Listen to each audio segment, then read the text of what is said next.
Mike fixed the problem. Fixed already. Fixed that.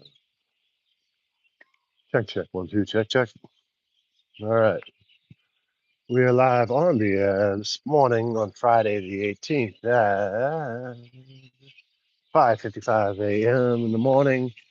5:55 a.m. in the year 25. Is it? No, it's not 25. It is 2568, but it's also 2025. So, good morning to all of you out there, as they used to say. Uh, Top of the morning to you. Oh, I haven't heard that one in a long, long time. Reminds me of when I was a kid growing up in New York. The older generations. Top of the morning to you. Top of the morning to you, lad. Top. I mean, like, they're like third or fourth generation. Uh, Second, first, I don't know. What they were. All I know is they were my elders. Some of my elders. Top of the morning to you. Guys, I think that's pretty nice. That's a pretty nice way of saying good morning. Many ways of saying good morning. That's just one of the ones I forgot about. Anyway, rained all night last night.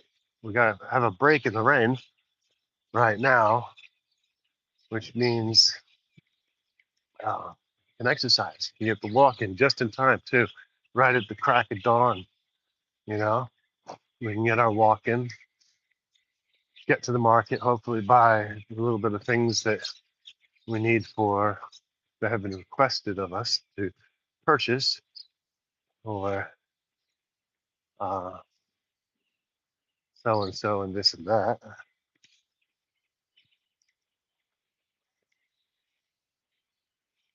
But it is quite interesting to walk out, as now you can see the sun's power is so strong that now as it just breaks the horizon, you can't see it right now, but it just breaks the horizon. Is the power of it is that it burns off the and I don't know the physics of it all and everything like that, but um, sounded good to me when the some meteorologists would say it's burning off the rain. Here comes the sun, and it just burns off. Like, I guess if it, what I mean by that is if it's not a strong, thickly dense atmosphere of humidity, that the sun at some point will be able to dry it up, and that just seems pretty logical to me. Oh wow, nice! Did you see that flash up ahead? Oh, nice. I hope that we get thunderstorms today and lightning storms and stuff like that. I'd love to see that. Be in the middle of it. Remind me of when I was a young man on the fishing boat when I used to go. I was at one point in my life worked on a fishing boat on the coast of the the Pacific Ocean on the coast of North America in Galicia, as some will know what I'm referring to, but not all. But that's kind of speaking in tongues. Galicia is the old word for the Spanish who had made claims to the from Mexico to the North Pole. Very kind of interesting in that way. But as it turned out, the Spanish Empire wasn't able to hold on to it. Man, who knows, maybe one day they'll be back. There's certainly a strong element of it. That is really something I don't really have a big stake in. Um, no, it is interesting history. You know, I did some pieces actually about this, about the like I think it was like the 1750s when the Europeans, be it the Spanish or the Spanish were the first Europeans to make contact or was it the Russians? And are the Russians, were these Russians actually qualify as Europeans? I guess. I mean, it's an interesting little history. I've written or um, basically summarized stuff that I've read in some pretty quick videos about that subject, which I think is kind of interesting. Very interesting, as a matter of fact. Anyway,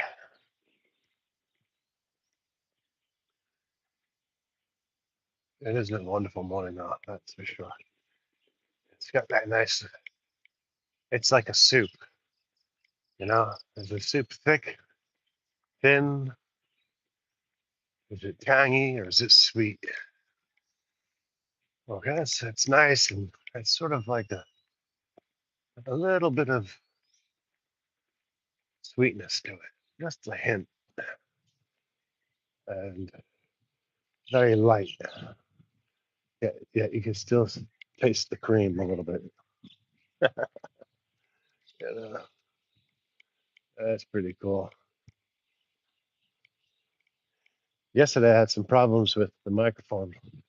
Um, so what happens is if I hit the microphone button when I'm making purchases or something like that, it can go off. And if I don't notice it, yesterday I'll go on and talking for 45 minutes to myself, which is just fine because, ultimately all we ever do is talk to ourselves anyway. And that's kind of interesting concept in itself.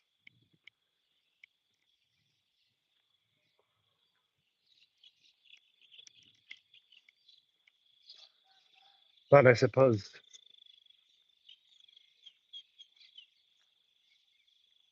there's many things happening in the world right now.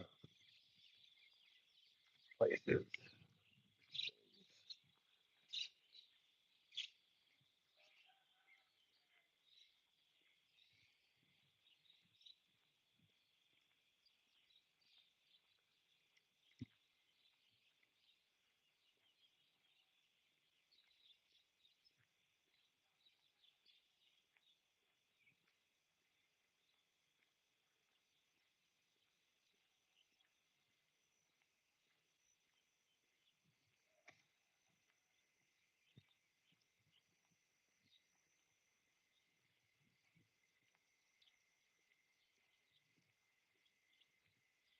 So I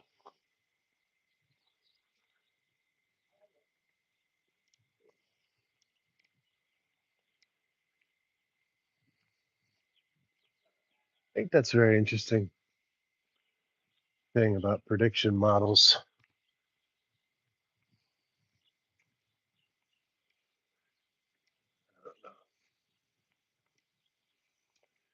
But anyway, it's a wonderful night to be alive, or a wonderful morning to be alive, wherever you are on this planet. And here it is Friday morning at 6:04 a.m. on the 18th of September in the year 2025, or if you use the Buddhist calendar, 2568. So one of the topics I guess I wanted to talk about, or that Rafir 325 evade. What's up, brother? Good morning. How you doing? Hope everything's well with you. May you be blessed with good health and happiness. Um, Something I kind of wanted to touch on, which is a topic of like immigration. I guess like immigration is a very big topic right now, and it's a topic that's always been kind of it's always been a present topic. So I would like to talk about immigration on my own experiences because that's all I can speak to is what I know or what I think I know, my perception of what reality is. So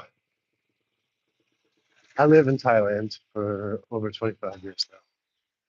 I'm married to a Thai woman, and I worked all these years, made money, and supported my wife, support myself, and in turn supporting myself, of course, right? That's just part of the deal, you know. And I have always been by myself, and I have learned how to speak Thai language. I have realized because I never assumed to be myself to be a Thai national. I'm just this Irish American kid who's married to, or if you want to go even further, I'm this New York City Irish American kid. Which I don't know which one comes first, right? Hey, so bonito, como está tú también? Uh, so it's like the thing is, I never assumed to be a Thai citizen, Thai national. I don't get involved in Thai problems. It's not my deal. And I'm here only because really of a twist in fate. It's sort of like the twists in fate that lead people to accidentally or somehow end up in another place.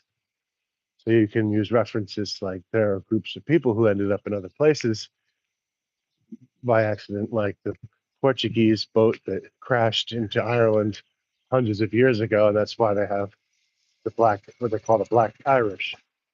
Or you can equate it to a much larger scale of Africans who were enslaved and brought to America.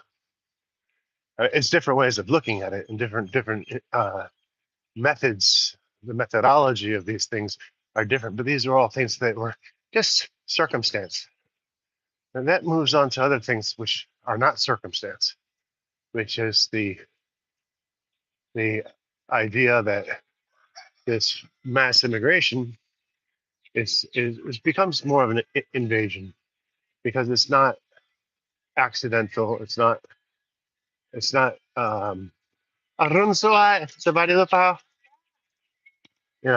accidental. It's not forced upon you. You know, um, it's opportunistic. And so you see is these mass movements of people who have no intention of assimilating. As a matter of fact, they probably feel themselves, because you have to try to think about it as like like you put yourself in the shoes of other people and try to think about the, what's going through their head. And I don't really have to go through what's going through their head because I don't blame the migrants. I don't blame the immigrants or migrants for going to another country and trying to be opportunistic. That's what humans are. Humans are opportunistic beings. But there is also the idea of power and salvation for your people. So if you had like a mass immigration of Christians, I don't know, which actually happened, and they called it the Crusades, right? Right?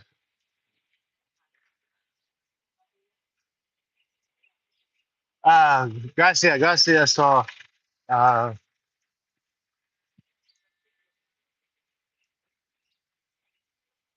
bonito video. Espero que tengas muchas subs. Gracias. Muchas gracias. Hello, hello. ครับสวัสดีครับลุงสบายดีหรือเปล่ายายวันนี้อ๋อคุยกับยายก่อน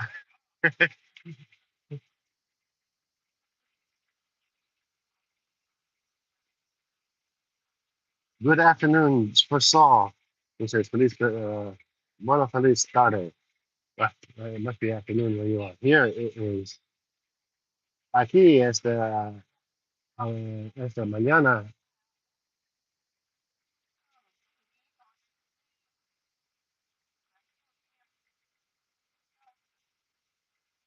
you know. Here it is the morning of Friday. Viernes. Hoy es viernes. Hoy es viernes uh, de septiembre. Spanish. I really wish I could speak. I can speak Spanish. I know, but I have to get it in the. I have to upload the database. The database has to be uploaded.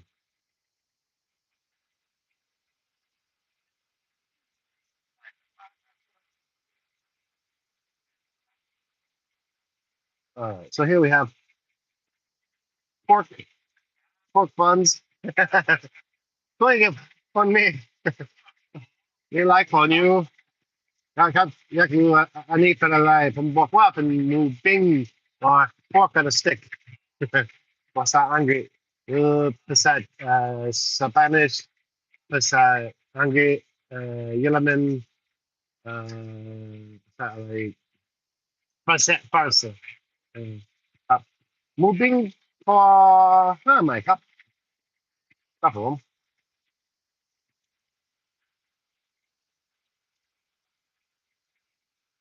แล้วก็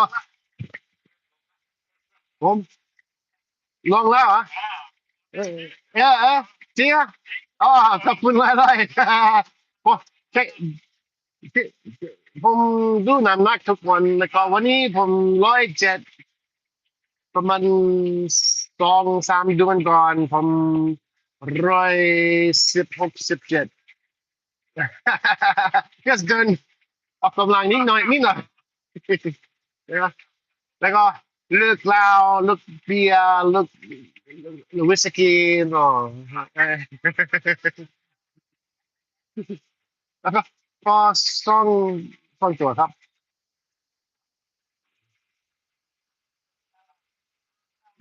ถ้าควรถ้าควาเหมือนคุณต้าทำชีวิตดีออกกำลังอะไรกับทำย่างไม่เสียเวลาไม่คิดใส่กว่าโม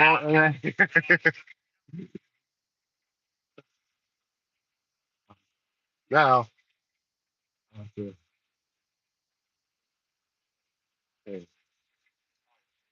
ครับผมแล้วก็เอา3 อันครับ sausage ภาษาไทยไส้กรอก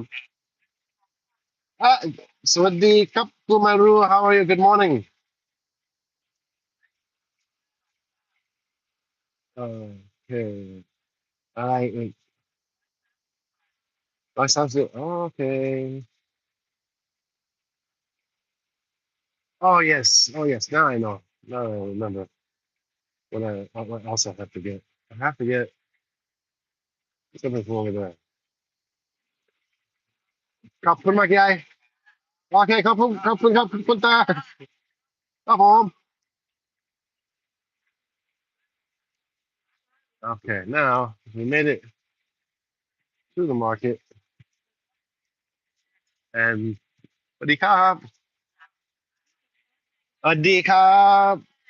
มี3 กล้องครับพิเศษนะครับ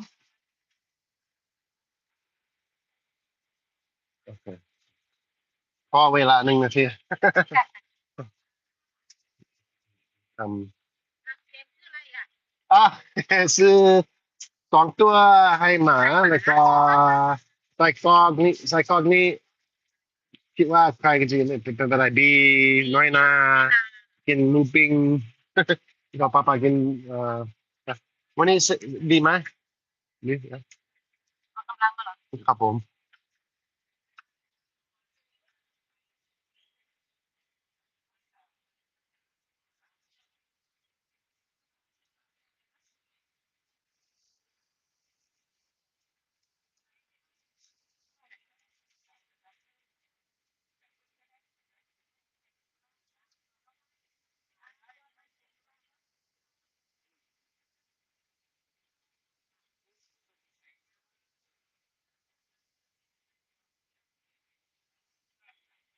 Okay. Oh, guys, sorry for the camera reversal. But we're gonna get this chicken. Okay, gotta do it in.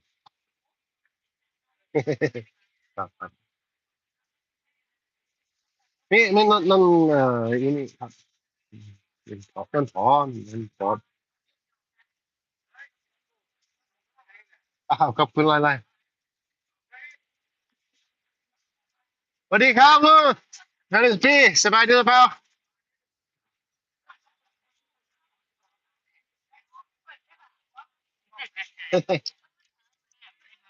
โอ้ยแม่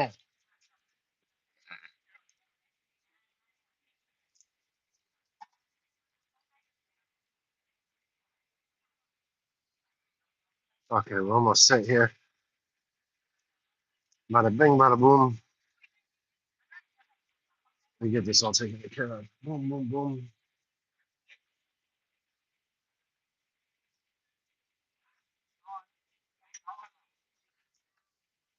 All right. Ah, we got everything packed away. Just check and see if our microphone is still on, which it is, thank goodness. So,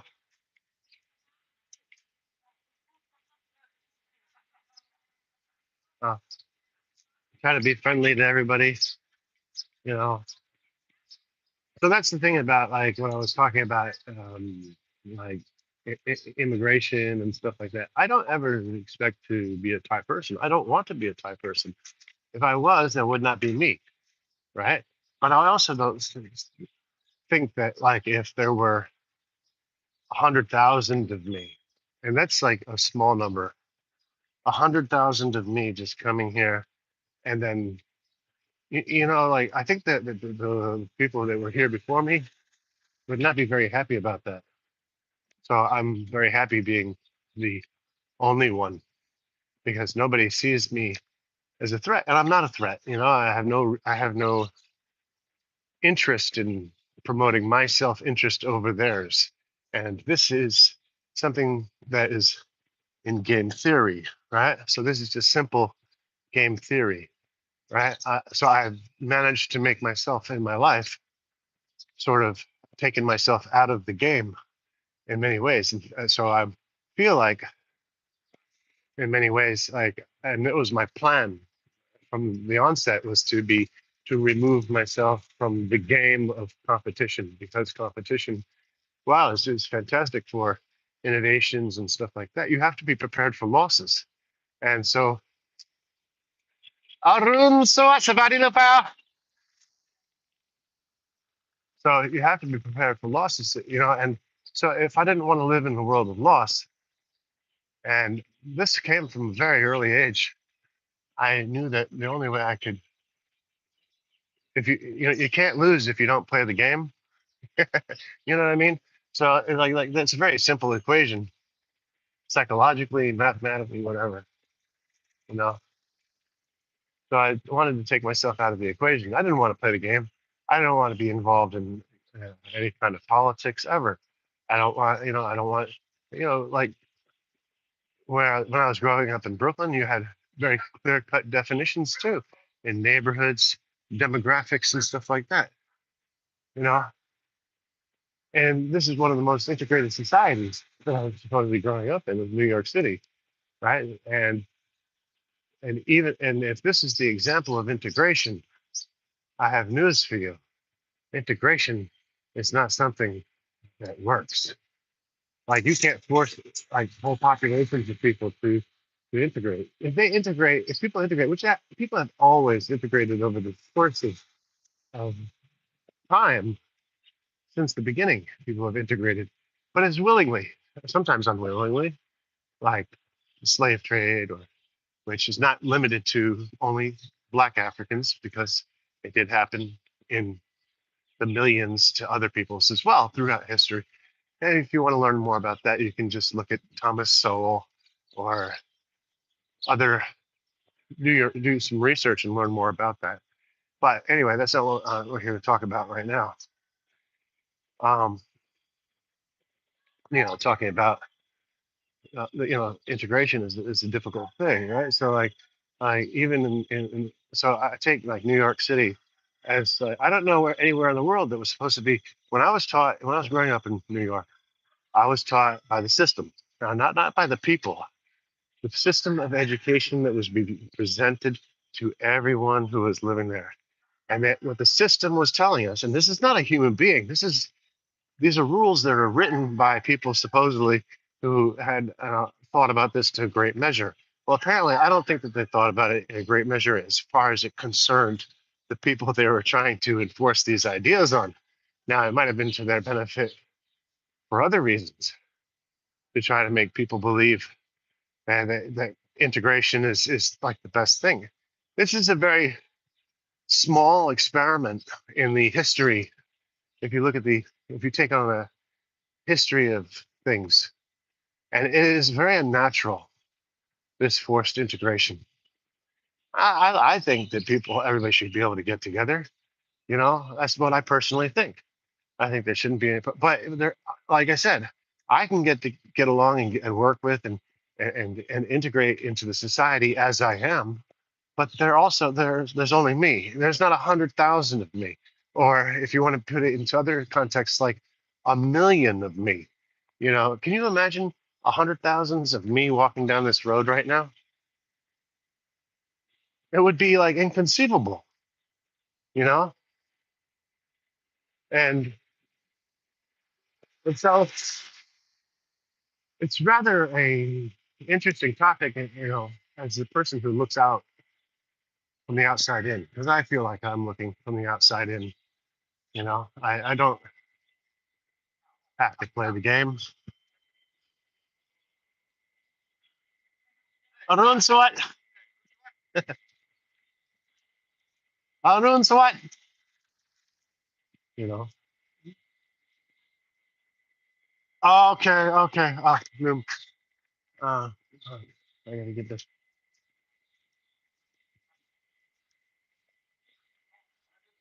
I gotta go back. I didn't see that message until too late.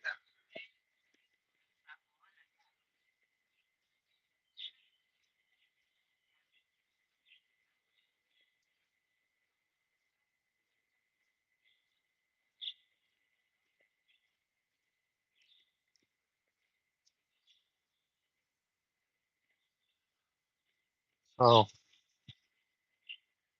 I don't know. All right, it's an unpopular topic, and maybe people don't really. I mean, no, excuse me. It's a very popular topic, but I don't know how how people will find this, the stream, and then when they get here, is this what they want to hear? I don't know. I mean, like, I don't. I'm not here to. I mean, I could be here to talk about things people wanted to hear about. But I mean, I don't know. I mean, it's like I'm just one guy walking down the road, you know, talking into the abyss.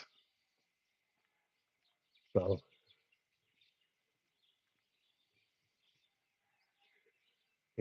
But anyway, like I was saying something about integration. Like, so in New York City, it's supposed to be like this grand thing. Really, it was an experiment, I think. You know, um, by people in power. You know, I really think that they're telling everybody this whole like kumbaya shit, and it's a great concept. I believed it for a long time. I really believed it. I mean, my family has always been mixed and blended with different demographics. That's just me speaking. But as a person who comes from a mixed demographic, right? My perspective is not that mixing is bad or anything like that. Is that my perspective is you can't force mixing. You can't force people. I mean, maybe you can, I mean you can force people, but it's very unpleasant. You know, so unless like you're willing to like go through like very extreme measures, people don't want to do it. So you could like just use an example.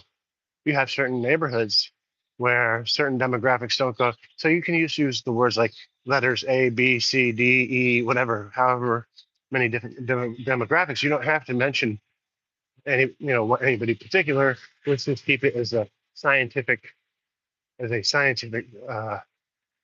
model, right? You know, we have neighborhood A, B, C, D, E, and A doesn't want to mess with B, B doesn't mess with C, and so on and so forth. But somewhere along the line, so a couple of people from A go to B, and from B to A, and and so on and so forth, all the way through whatever, however many combinations there are, but it's not en masse, you know. And I think that's an important distinction that people kind of miss. And the thing is that if you miss like the facts, your judgment can be clouded by things uh, like hatred or something like that. And that's where the problem of emotion comes in, because if you have these hateful emotions and stuff like that, now we have a train that's out of control, right? So we want to be in control of ourselves and control of our minds, or at least you know not doing things that are triggered by our emotions, right? So because once you do that, then all bets are off the table, right? Because if you're angry and you're emotional, right, that means that you're capable of doing um, atrocious things, you know. Um, but the scariest thing I think is to people. One of the scariest things are people who act out with hate, but they do it with through. They're not emotional.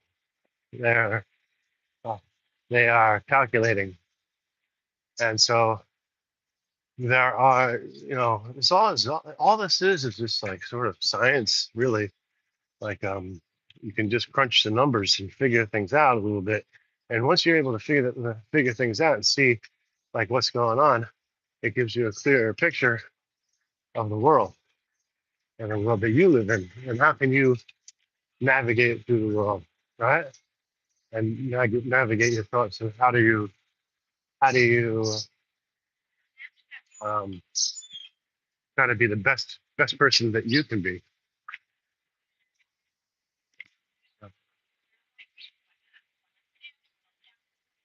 อ่าไปไหนที่นี่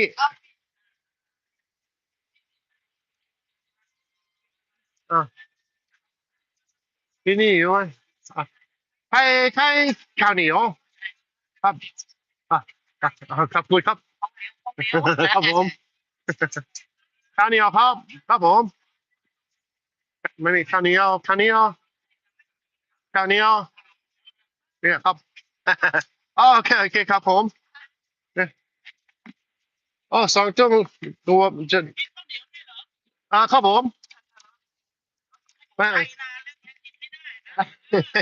ไม่ใช่เมียภรรยาโทรบอกซื้อข้าวเหนียวบอกอ๋อกินได้อร่อยมากใส่น้ำจิ้มโอ้บอยอร่อยครับผมโอ้ยหมดแล้วนี่หมด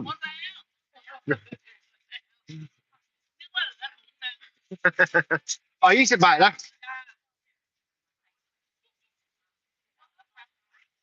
เอ้ย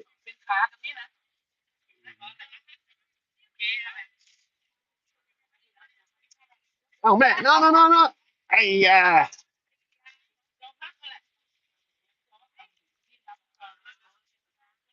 ครับผมขอบคุณหลายๆ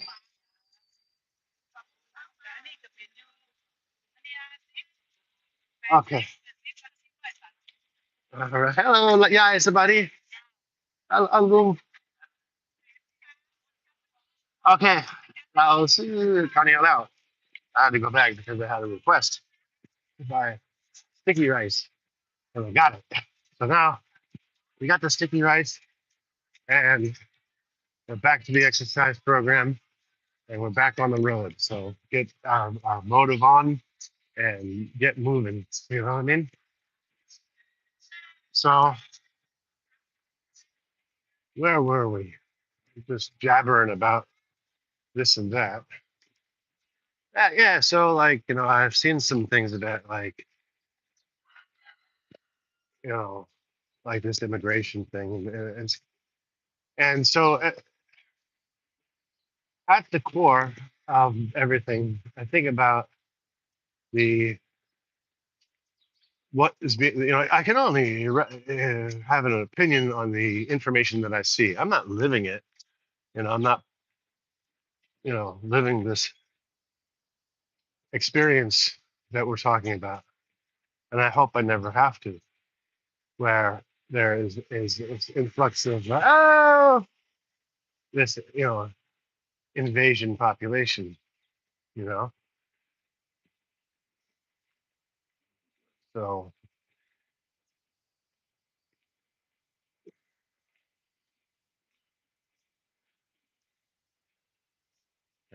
and so realistically, I wanted to say about that is, and I think it's very important, is that the people who make the rules are the ones who make the rules, right?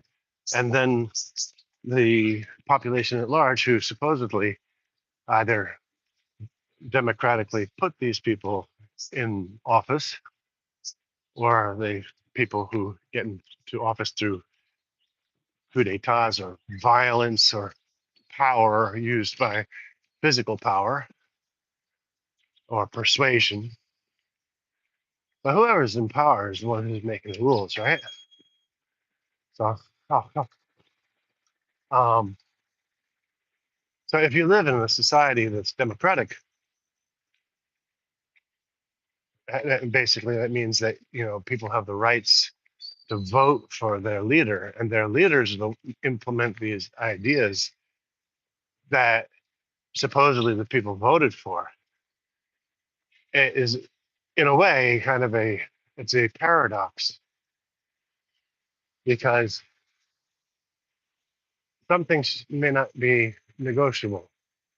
Like you could have let's suppose you had a 49-51 vote. So now you have an extremely close election, and 49% lost, 51% won. And so 51 now decides to implement some rule that 49 says that that's just absolutely wrong. And not even all of the 49 who voted for the 49 are being vociferous about it or talking about it or anything like that. It becomes fractions of fractions.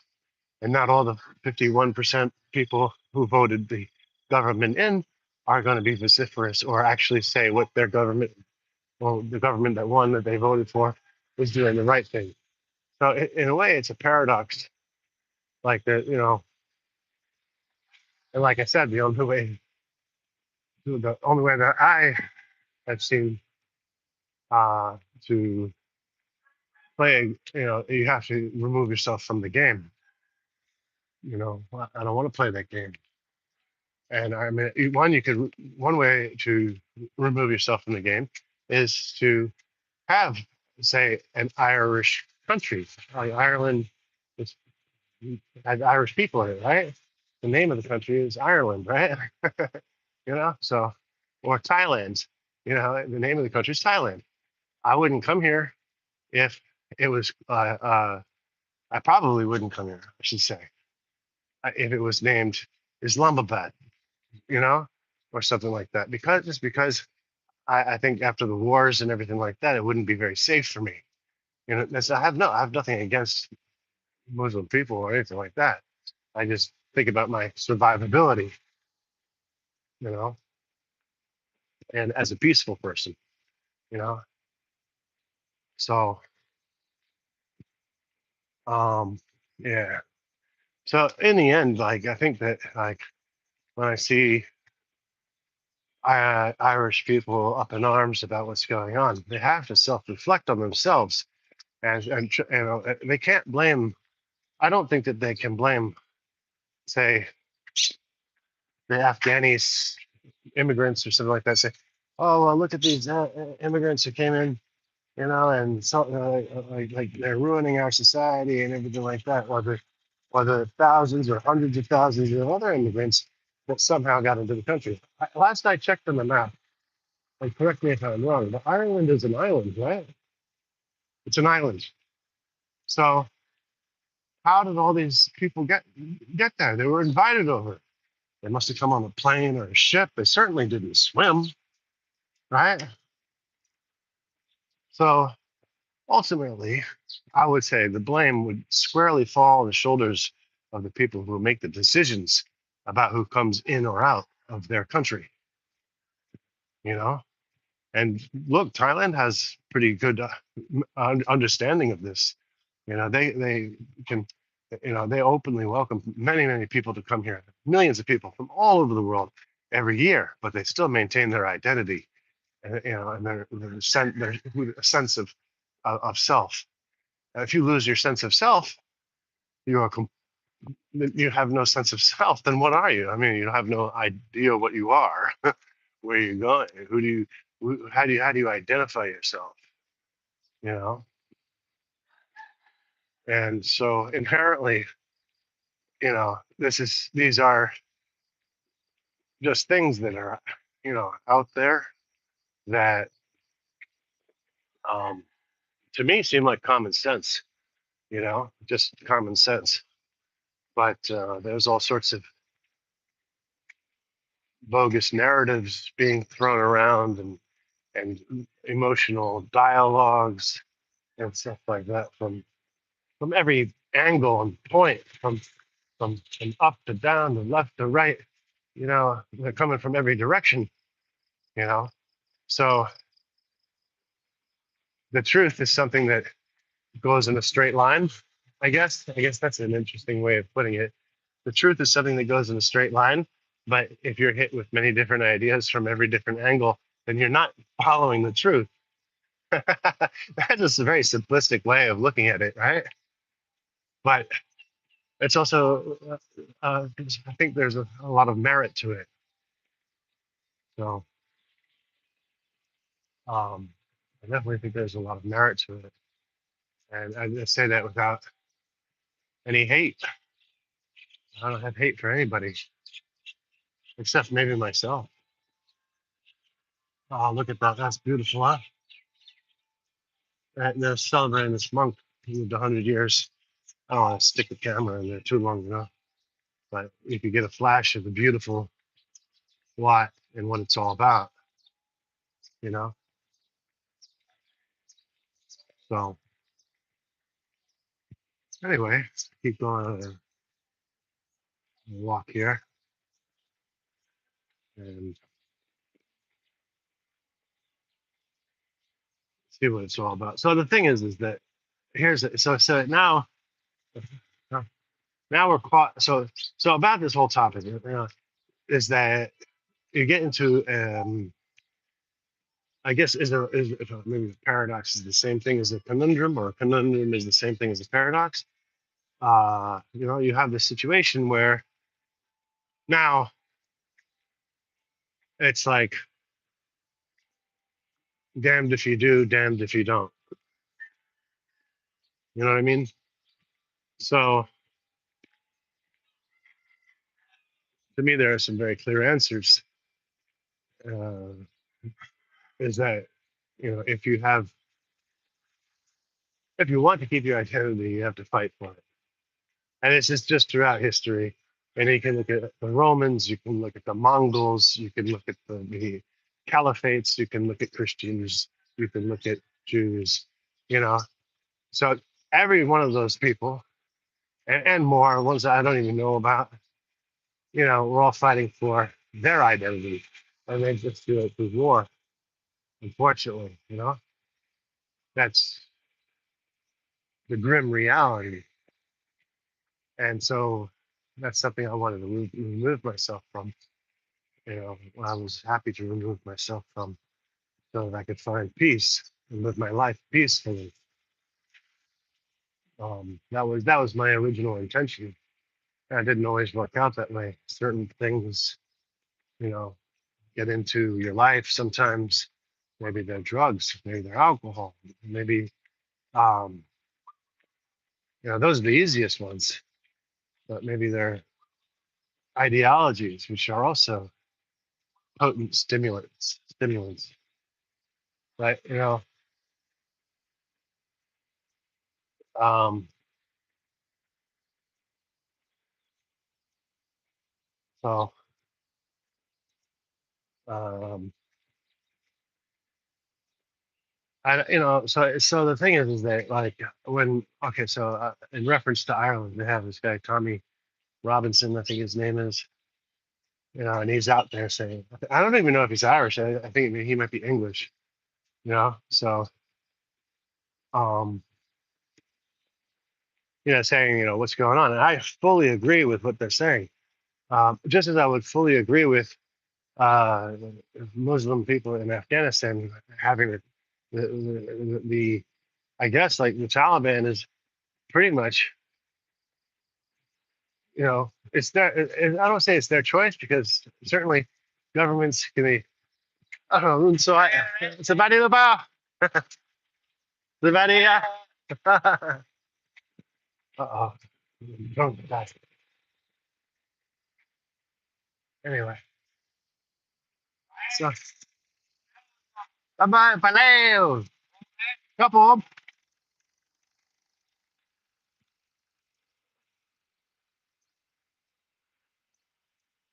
Um, so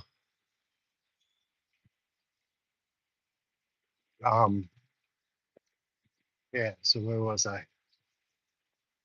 So yeah. So where the fuck was I? Um,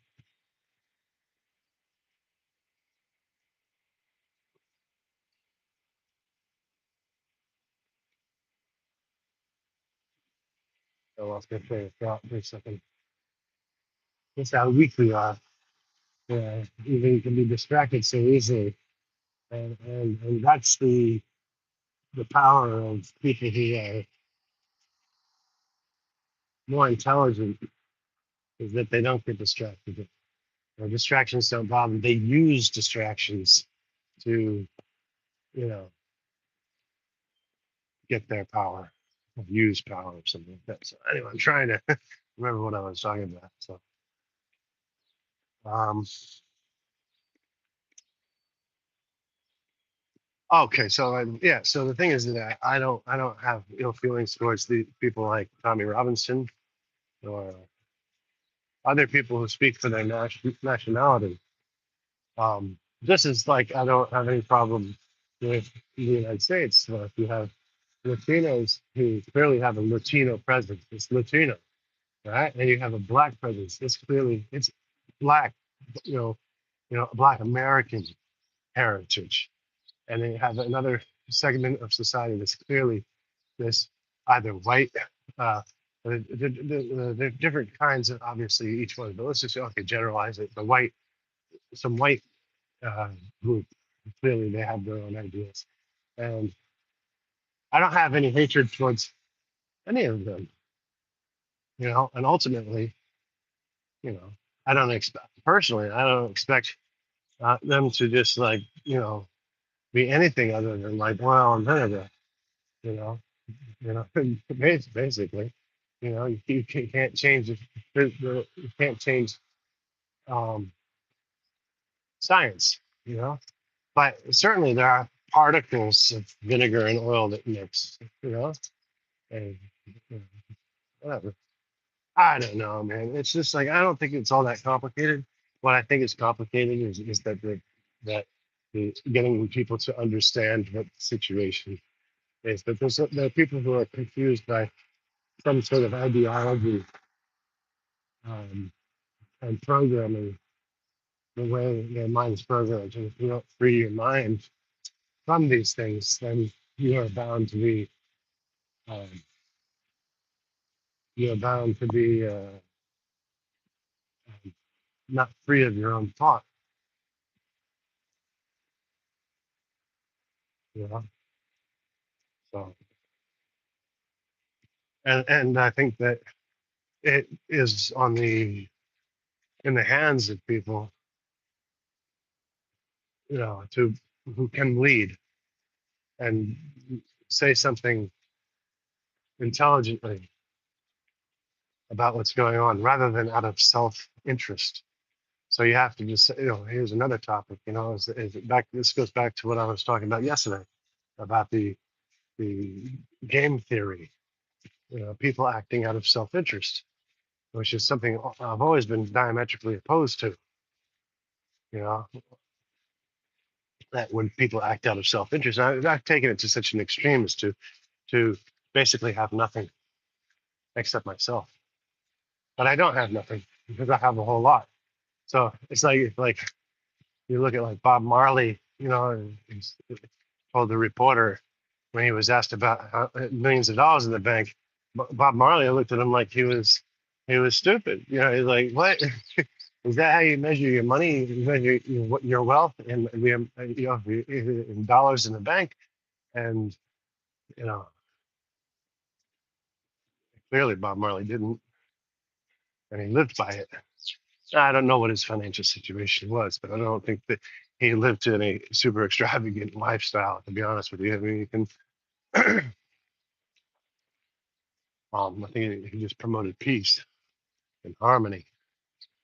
You know,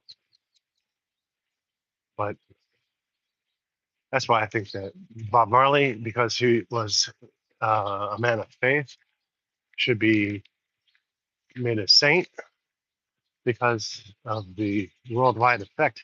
And if you think about the worldwide effect that he had at that time in the 70s and early 80s, there was no internet. Oh, what do you call them? There was no internet then. You know, sometimes there was nothing but a piece of vinyl and a needle playing the record. You know, like how do you find out about all these? I remember when I was young. I was just a kid. I was like, how do people find out about all these things about like music in other countries and stuff like that? And like I would never have found it by myself. Well, I wouldn't say that I would never found it by myself, but you would have to have some way of finding out, And so it's sort of like society should have the um, responsibility of teaching people, um, at least giving people the opportunity to have alternative thought to, or not even alternative thought, because like when it comes to the idea of this forced integration of European countries with Muslim immigrants, in particular, right?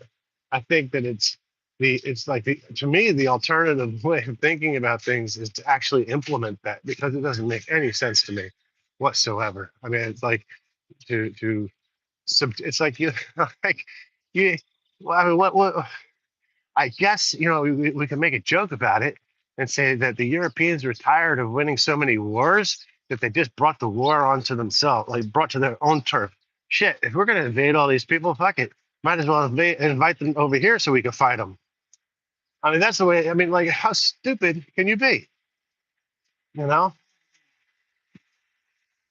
it's really like pretty ridiculous. And I say that with a little more vindication. You know, the ridiculousness of of this forced ideology. And it's like I've lived in the black community, you know, and let me tell you, you have to as a white person, just the way I look, when I entered that community, I had to earn my spot. They didn't just let you in, you know. Or if you tried to go to a Latino society, it's not going to like open the doors. Oh, thank God you're finally here. We've been waiting for you for 300,000 years. It doesn't make any sense, like when you think about it. And so that would go for everybody. I knew even in the 1979 or 82, I think it might have been 82. I knew I had never, so my parents flew me to Idaho, and we got off the plane in Idaho, and half my family's black, half my family's white, and half of my family is the only black people that I saw there. I didn't believe it. I couldn't believe it. I never saw so many white people in my whole life. Because where I came from, it was like, a lot of different people, but certainly the whites were not in the majority at all for anything, you know. So I knew about like being having to have the ability to uh, um, negotiate, you would say, and to be able to oh boy, I can't see English word for this. The English word would be to negotiate and to um,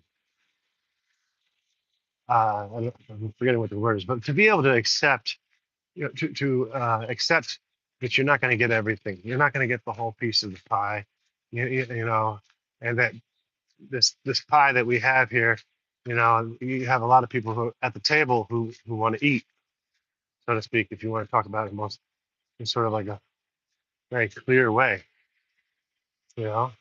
So when I saw that, and I saw these white people so accepting of my family, they're like, oh, come on over here and we'll do this and do that. But that's only because, and I knew this at the time, that they didn't have any problem with it because there weren't any other black people around, right?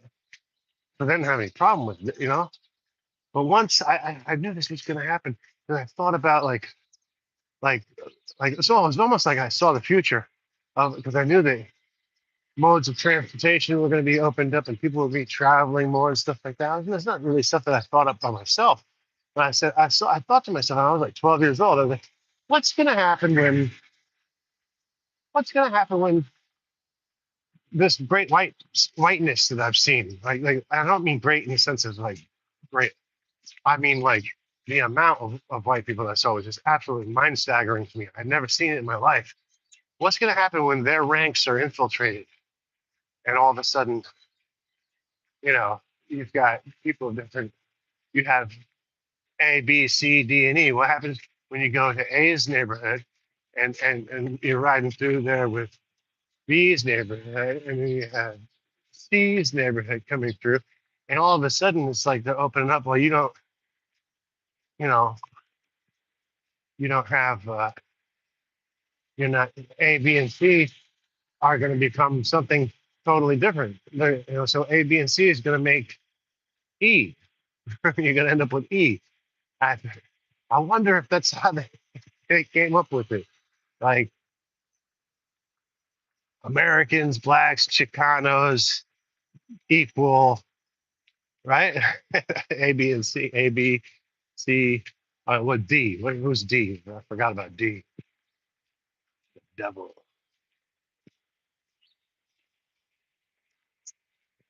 Anyway, so I'm keenly aware of that. So what I say is maybe a bit unpleasant in a way, but I don't think anybody who has basic common sense or rationale would disagree.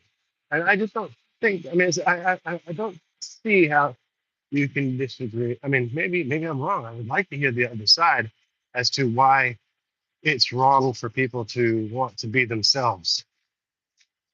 You know, I mean, don't transsexuals want to be themselves? I have no problem. If you're a transsexual, I don't care. It doesn't bother me. So long as you're not, trying to force yourself on me. You're not going to try to force me to become a transsexual or anything like that. I mean, I got no problem with it. Go ahead. Gay and lesbian don't have any problem with it. You do your thing. You know, black, white, Asian, Latino, whoever you are, do your thing. You be you. And there's nothing wrong with that.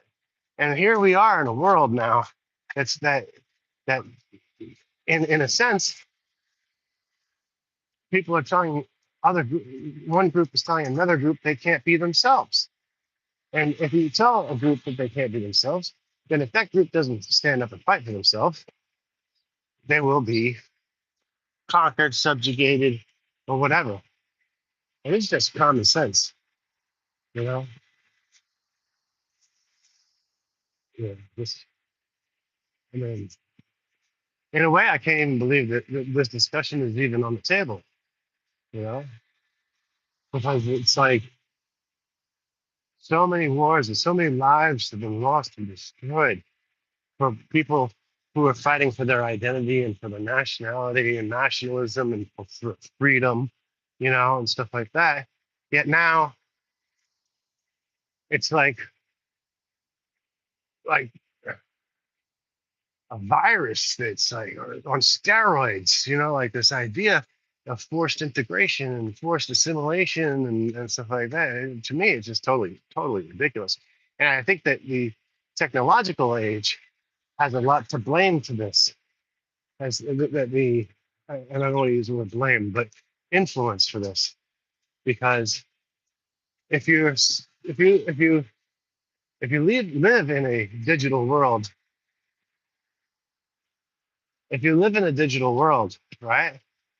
It's the digital world, right? So like there are no A, B, and C's, and so as far as we know right now, A, B, C, D, E, or whatever in the digital space, right?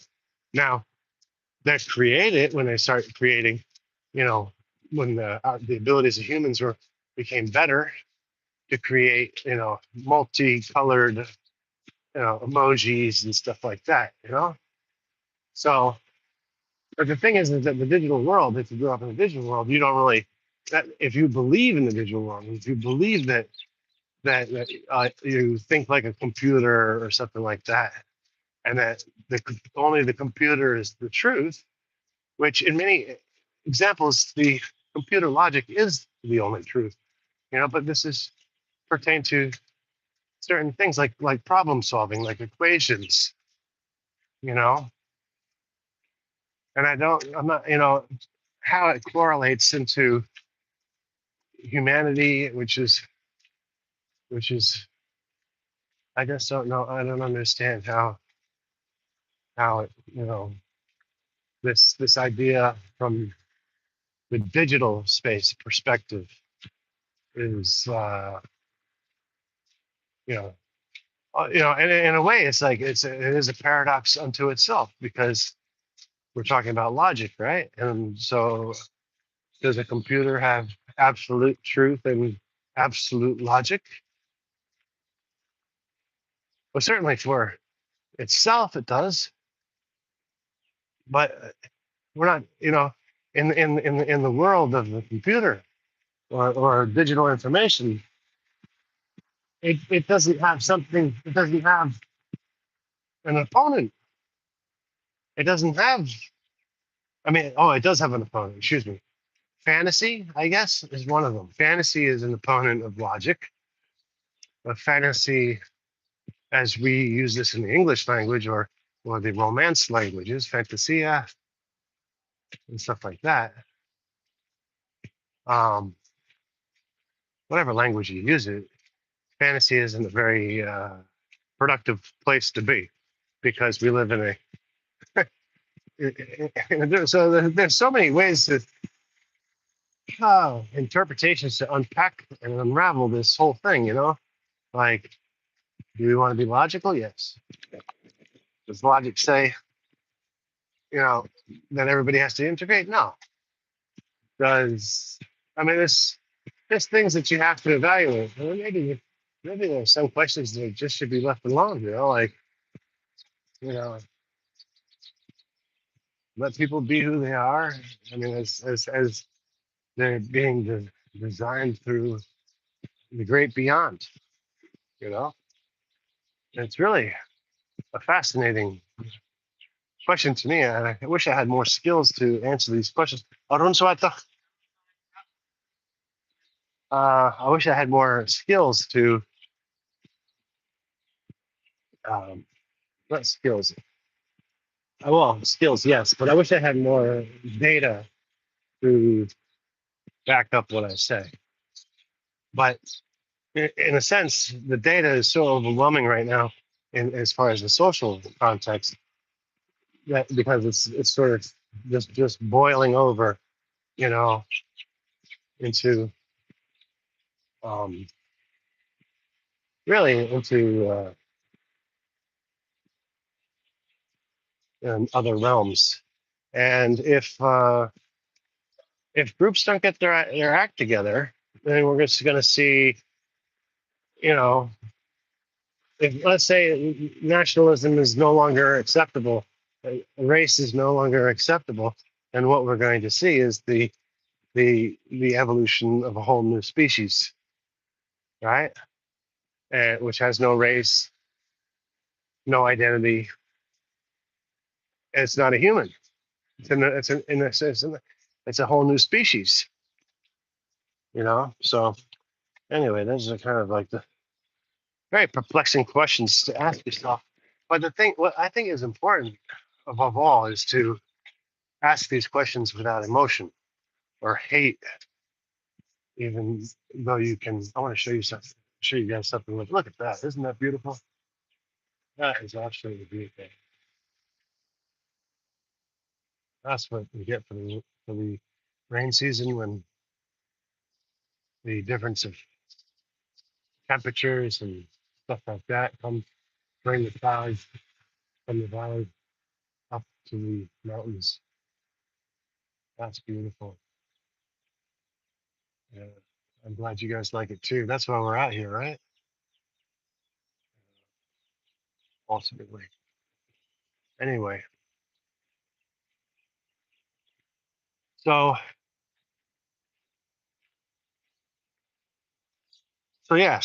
so how we ask these questions uh, um, is really kind of an important way too, right? So if you, let's say like people get upset, and from group A it has a minority coming in of B coming in, or maybe we should use numbers because people might use the letters as some sort of like hidden meaning or something like that. That's not my intention. We have group one, group two, group three, group four, group five. So if group one has a large is not larger, and we know we don't get, please don't use math on me. Like one isn't bigger than two, like, but let's say group one is larger than group two, and group two comes into group one, and group one decides that they don't want to be massively overtaken or allow this forced integration. Are they wrong? So are they wrong when they get upset? Of how do they fix that issue? How does one group come? Do you do it through violence, or do you do it through? Here's a good idea. Good laws and good rules about immigration. That's an idea. I thought we had that already.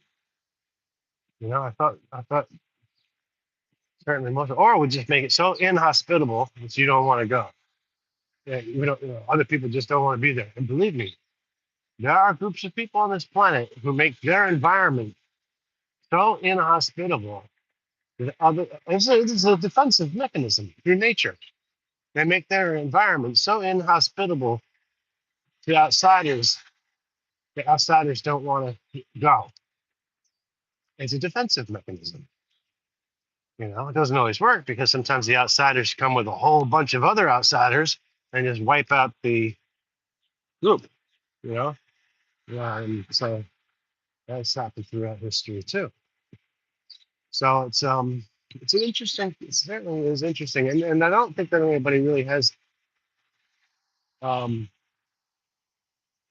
the. So I mean, there are multiple solutions. Okay, what I think is there are multiple solutions, and that no solution is going to be the complete solution for everybody, unfortunately. So in life, and we're living, and we have this life, you're going to have to accept that you're not going to get everything that you want. But if you accept that you don't get everything that you want, like